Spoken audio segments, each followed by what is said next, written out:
happiness in this world or never belong. I gotta be me. I gotta be me. At sit-downs, What else can I be? my own father used to say to me, don't believe everything you hear. He said, we're going to a sit-down, and 90% of the sit-downs, he said to me, now, TN, my father always called me TN. TN, remember, when we go to the sit-down, and he was up in age now, he said, put your arm around on my shoulder and tap me once if you want me to say yes for the decision, and tap me twice if you want me to say no. My father had to go to a sit-down this one morning. It was early in the morning, and he came to my house on Lama Street in Brooklyn, and he already prepared me for it the night before.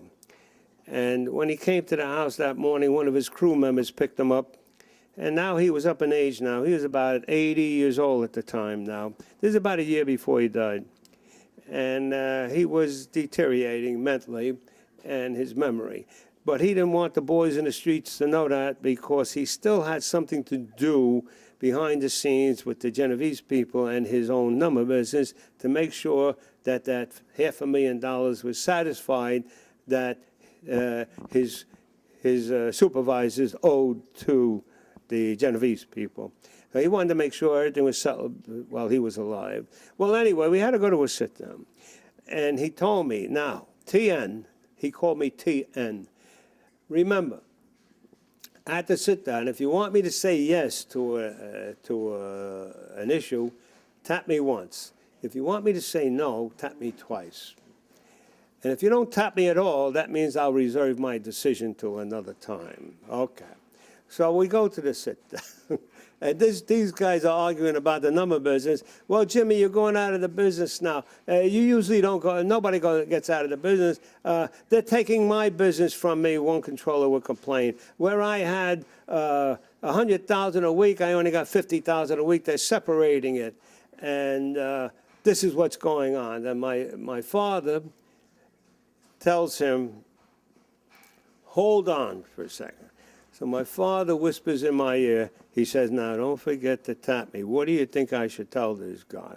So I reminded the guy what he said to my father. I said, you told my father your business was $100,000 a week and now it's down to $50,000. Of course, my father is moving himself out of the number business, right? He said, yes. I said, but what do you want? He said, I want $100,000 a week. I want my business back.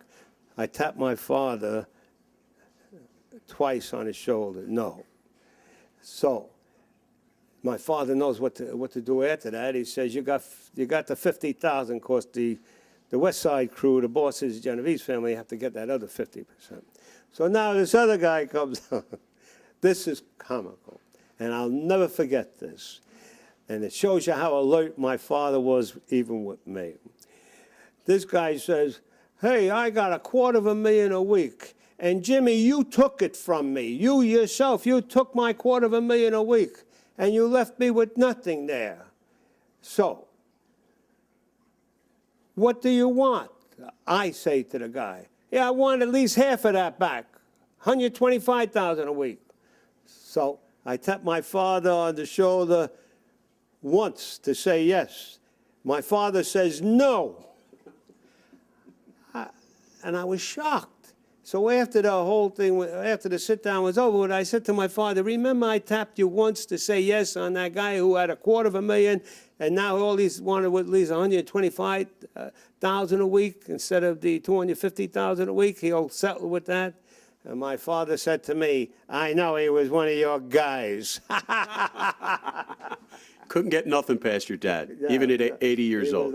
Yeah, I knew he was one of your guys. You know, that's amazing. And you know, earlier you mentioned Rocky Marciano, and there's a great story about Rocky wanting to come back. Yeah. Tell that.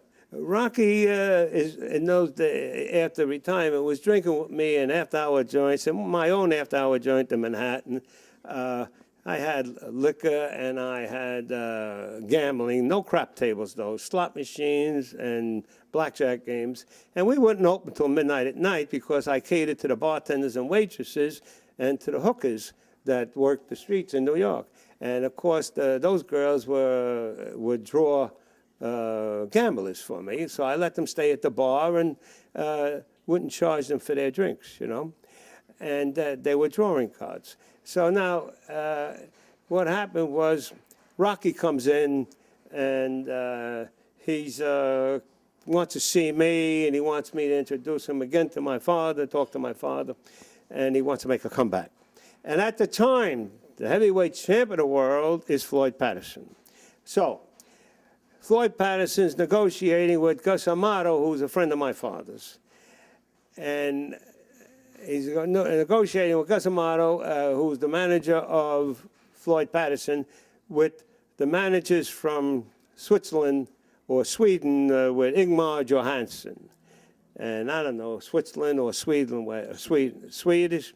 All right, so now Rocky says to me, I want to convince your father I should have that bout as a return bout. I could knock this guy out. And we all knew he could knock Floyd Patterson out, because Rocky was only out of the fight about a few years. But my father had told Rocky a few years prior to that, get out of this now. You're taking too many punches, even though you're undefeated. And remember, get out of this thing and take care of your wife, Barbara, who's ailing of cancer, and take care of your wife. You got enough money. Who knew that someday Rocky would die in a plane crash? And the passenger with him was a dear friend of mine's brother. His name was Frank Fratto, Johnny Fratto's uncle from Iowa. And Frankie's brother, Fratto's brother, Frankie's older brother was Johnny Fratto's father, who was closely associated with the Teamsters, with Johnny Fratto in Hollywood, and also was one of the shooters in the Valentine Day Massacre, was Johnny Fratto's father, and they called him Cockeye Fratto. I guess that's why he used a machine gun. He had to make sure he hit them. But he would have been 101 years old today if he was alive. But I got permission from Johnny Fratto to mention his father's name anyway. Johnny's clean today. He's 52 years old, and he is doing his life story, and he wrote a book too. So I can mention his father. Now, this is what happened. I go to my father at Creashy's Rest, and I said, Rocky's at the bar, Dad. He wants to talk to you about a combat. He said, I'll bring him back here. So I brought him there, and I sit down at the table.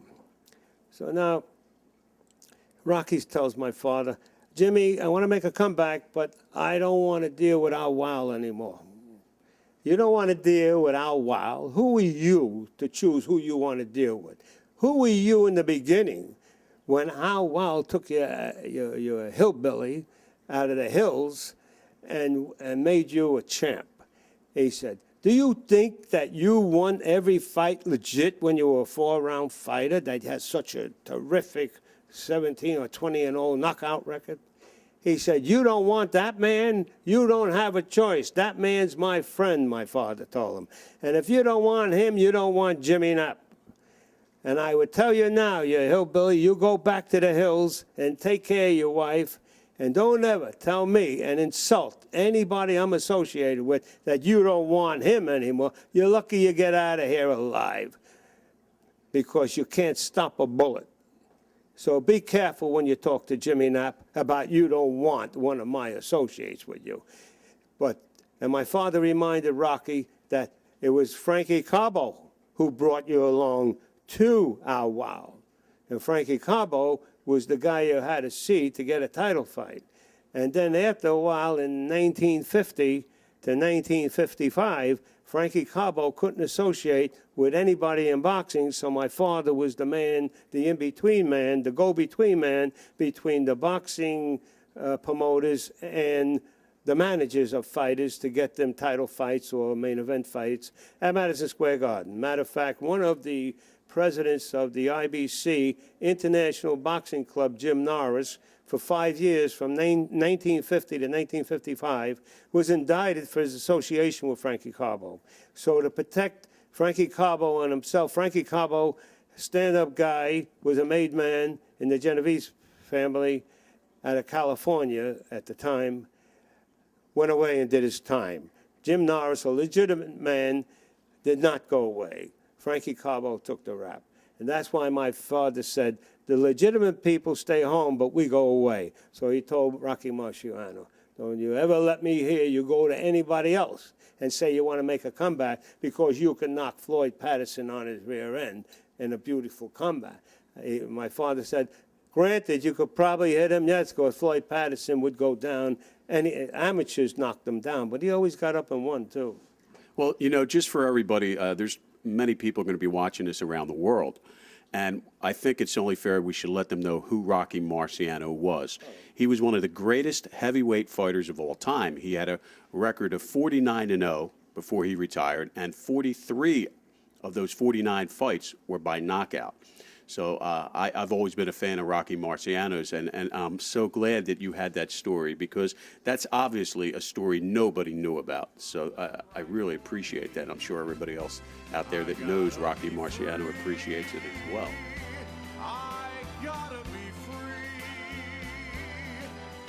If you like the Tony Knapp interviews, you will have to read his book, My Father, My Don. There is much more information than what was in the interview, and I am sure, like me, you won't want to put the book down.